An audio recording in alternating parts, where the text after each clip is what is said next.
Homme du match pour moi, de par son implication, son travail de l'ombre. Quelques points qui fait Mathieu Perry. Mathieu Perry, que je connais depuis 3 ans à peu près maintenant et que je vois éclore comme une petite fleur. Deuxième étoile, je vais parler d'Adrien Audibert, qui est un jeune très discret mais qui est en pleine progression encore et qui a un super potentiel. Il marque son premier but en senior ce soir et je suis très très très content pour lui. La troisième étoile, je vais la donner symboliquement et pour l'encourager à Alexei Kouchkine, qui fait un peu son retour après sa longue blessure. Donc je la donne vraiment pour l'encourager et à surtout espérer qu'il ait une très bonne mentalité jusqu'à la fin de la saison. Oui, match compliqué, c'est le moins qu'on puisse dire. On ne s'attendait pas à cette belle équipe de Nîmes qu'on a battue largement deux fois en début de saison. Ils sont arrivés un peu plus près que nous et certainement un peu plus motivés. Je pense qu'on les a pris un peu à la légère. Pas pour tout le monde, mais il y a certains joueurs qui sont arrivés un peu en dilettante. Je vais retenir principalement la victoire, c'est ce qui nous importe en ce moment. Il faut qu'on aille chercher le maximum de points qu'on a perdus en début de saison. On a 2 énormes échéances qui arrivent. La première la semaine prochaine à Avignon, on n'a pas le droit à l'erreur. Et ensuite dans 3 semaines à Briançon.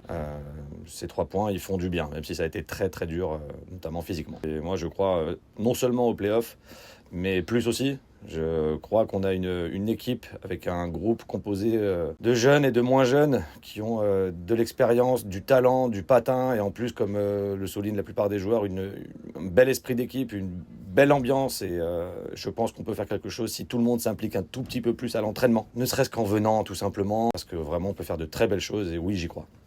Tu as décidé d'aligner Gaëtan Boutet. Oui. Ça a été plutôt un bon choix.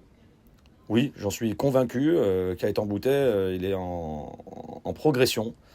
Il a eu un petit accro avec son matériel malheureusement et il a su ne pas perdre sa concentration et faire une deuxième partie de match lorsqu'il est re-rentré après l'intérim de Kevin. Exemplaire, donc oui, j'assume. Chalamov nous le délivrait. Est-ce que tu es content de son match globalement? Parce qu'on sait qu'il a mis un but, mais en dehors de ça peut-être. Je suis d'accord, Chalamov, il met un superbe but qui nous permet de gagner ce match, mais il n'était pas au niveau auquel moi je l'attends. Je pense qu'il est capable de beaucoup mieux. On ne peut pas être toujours au top. Globalement, sur la saison, je suis content de lui. Sur ce match-là, il nous met un superbe but, mais j'en attends un peu plus encore. Ouais, match compliqué. Surtout au début, on s'est fait surprendre assez rapidement. On perd 2-1 le premier. Après, on va dire que c'était la rentrée, début 2025. Les fêtes sont passées, on n'a eu qu'un entraînement, donc on va mettre l'excuse sur ça, mais on va devoir retravailler très très rapidement. Parce qu'on a 2 semaines, 2 gros matchs qui arrivent. On a su quand même assez bien réagir.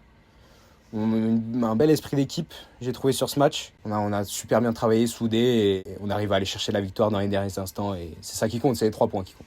Et voilà, un petit mot pour terminer du coup ces belles paroles. Je souhaite à tout le monde une excellente année 2025. Et moi, j'aimerais bien que pour le club, on arrive à amener cette équipe au carré final de 3e division.